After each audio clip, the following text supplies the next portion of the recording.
कहते हैं उत्तर प्रदेश के मुख्यमंत्री योगी आदित्यनाथ के लिए कुछ भी असंभव नहीं है। यही वजह है कि 80 के 80 सीट जीतने का दावा बीजेपी कर रही है, क्योंकि उत्तर प्रदेश में 80 सीटें हैं और इसके लिए योगी आदित्यनाथ ताबड़तोड़ प्रचार अभियान भी चला रहे हैं। दूसरी तरफ कई ऐसे खुलासे भी किए जा रहे हैं। खुद योगी आदित्यनाथ ने कहा कि जो कांवड़ यात्रा बंद थी उसे कैसे शुरू कराया गया और सफलतापूर्वक चलाया गया है। रिपोर्ट आपको दिखाते हैं।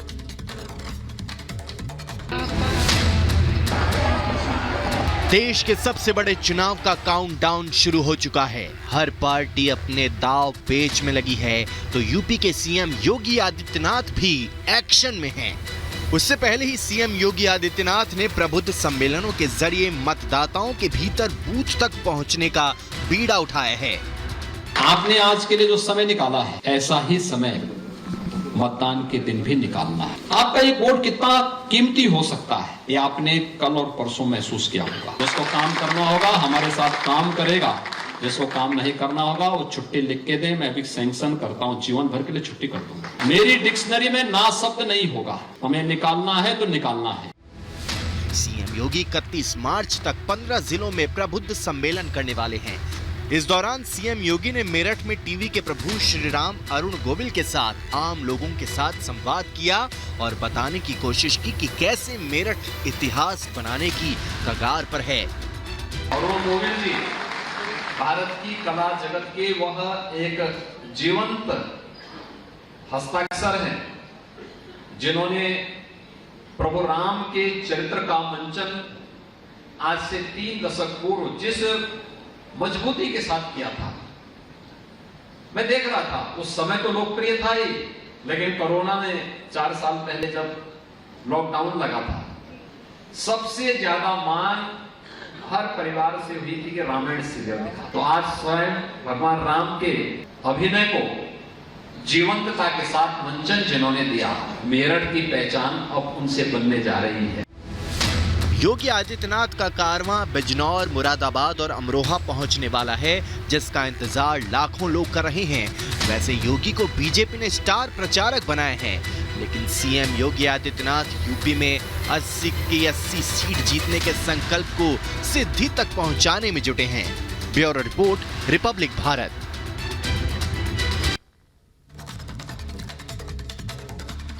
और लोकसभा चुनाव में इस बार कई नए चेहरों को मौका मिला है। कई तो ऐसे हैं जिन्हें जनता जानती नहीं, कार्यकर्ता पहचानते नहीं। हम ऐसा क्यों कह रहे हैं, इस रिपोर्ट के जरिए आप खुद समझिए।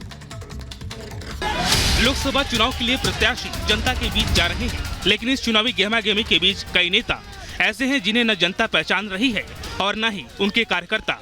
बीजेपी के ऐसे ही प्रत्याशी हैं रमेश अवस्थी, जिन्हें बीजेपी ने कानपुर से प्रत्याशी बनाया है। रमेश अवस्थी कानपुर के रहने वाले नहीं हैं। ऐसे में जब वो कानपुर पहुंची तो कार्यकर्ताओं में नेताजी के स्वागत की हड़बड़ी दिखी। बस इसी हड़बड़ी में गड़बड़ी हो गई।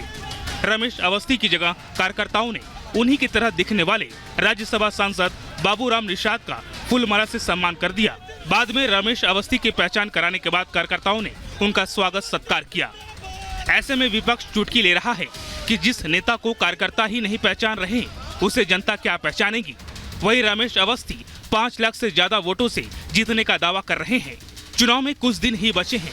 ऐसे में देखना दिलचस्प होगा कि रमेश अवस्थी जनता के बीच कितनी पकड़ बना पाते हैं। Bureau report, Republic Bharat.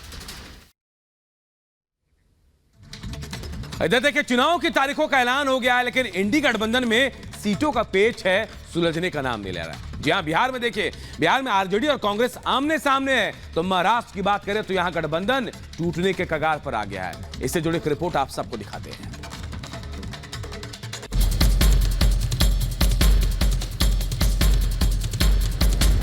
पूरी दुनिया एक तरफ हो जाएगी, तब भी हम पूर्णिया से अलग नहीं होंगे। ये मैंने समाजवादी पार्टी गठबंधन से नॉमिनेशन किया। अब जो होगा आर पार होगा और आने वाले 1-आध हफ्ते में इस प्रकार की घोषणा आपको सुनने को मिल जाएगी। लोकसभा चुनाव को लेकर जहां बीजेपी 400 पार का लक्ष्य लेकर आगे बढ़ रही है, तो वहीं इंडी गठबंधन आपसी खींचतान से बाहर नहीं आ पा रही। कहने के लिए कांग्रेस राष्ट्रीय पार्टी है, लेकिन अलग अलग प्रदेश में कांग्रेस के साथ सियासी खेल हो रहा है। क्षेत्रीय पार्टियां अपनी सहूलियत के हिसाब से प्रत्याशी उतार रही हैं। वहीं कांग्रेस गठबंधन का धर्म निभाने के लिए मजबूर नजर आ रही है। बात बिहार की करें तो पप्पू यादव ने अपनी पार्टी का विलय कांग्रेस में कर दिया। उन्हें उम्मीद थी कि कांग्रेस के टिकट पर पूर्णिया से चुनाव लड़ेंगे, लेकिन लालू प्रसाद यादव ने पप्पू यादव और कांग्रेस की उम्मीदों पर पानी फेरते हुए बीमा भारती को टिकट देकर पूर्णिया से प्रत्याशी बना दिया। जो पप्पू यादव कल तक सांसद बनने का सपना संजोए बैठे थे, वो आज पार्टी के सच्चे सिपाही बनकर रह गए।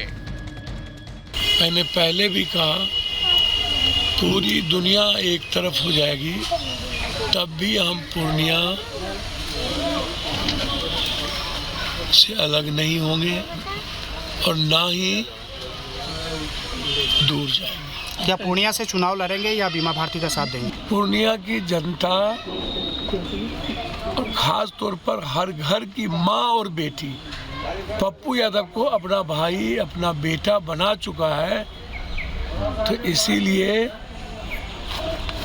निर्णय कभी नहीं बदलता। जब होगा तो मैं खुद ही आप लोगों को बताऊंगा। क्यों? ठीक है, सब कुछ ऑल इज वेल। कोई बैठक या कोई अनाउंसमेंट की उम्मीद हो सकता है। पूर्णिया को लेकर स्थिति अटकी हुई है या कोई और सीट भी है जिस पर नहीं, लास्ट मिनट जो ये रहता है वो कोई पूर्णिया और कहीं का ये नहीं है, हो जाएगा। दरअसल लालू प्रसाद यादव बिहार की सियासत के मंचे हुए खिलाड़ी हैं। आरजेडी भले ही क्षेत्रीय दल है, लेकिन वो कांग्रेस के किसी लोकप्रिय नेता को पनपने नहीं देना चाहती। लोकसभा चुनाव के बाद बिहार में विधानसभा चुनाव भी हैं। ऐसे में संकेत साफ है कि आरजेडी किसी भी हालत में राजनीतिक जमीन साझा करने के पक्ष में नहीं है। बिहार की तरह ही उत्तर प्रदेश में भी इंडी गठबंधन में सीटों का समीकरण बिगड़ा हुआ नजर आ रहा है। उत्तर प्रदेश की मुरादाबाद सीट पर कांग्रेस की दिलचस्पी थी, लेकिन अखिलेश यादव ने कांग्रेस को ये सीट देने से साफ इनकार कर दिया। इतना ही नहीं, आनन फानन में एसटी हसन को उम्मीदवार भी बना दिया। सियासी खींचतान में अखिलेश कांग्रेस से तो जीत गए, लेकिन आजम खान की जिद ने उन्हें बैकफुट पर धकेल दिया। सूबे में आजम खान के दबदबे को इस बात से समझा जा सकता है कि एसटी हसन मुरादाबाद से सिटिंग एमपी हैं, लेकिन आजम के इशारे पर उनका टिकट काटकर पूर्व विधायक रुचि वीरा को प्रत्याशी बना दिया गया। तो क्या कहना चाहेंगी? 2 नॉमिनेशन हो चुके हैं इस सिंबल पे। देखिए, ये सब नियम की बातें हैं। आप बात करिएगा, रिटर्निंग ऑफिसर से बात करिए, पार्टी के मुख्य जो लोग हैं उनसे बात करिए। मैंने समाजवादी पार्टी गठबंधन से नॉमिनेशन। जेल में बैठे आजम खान ने अखिलेश को बता दिया कि भले ही वो सलाखों की कैद में हैं, लेकिन उनकी सियासी जमीन आज भी अखिलेश से ज्यादा मजबूत है।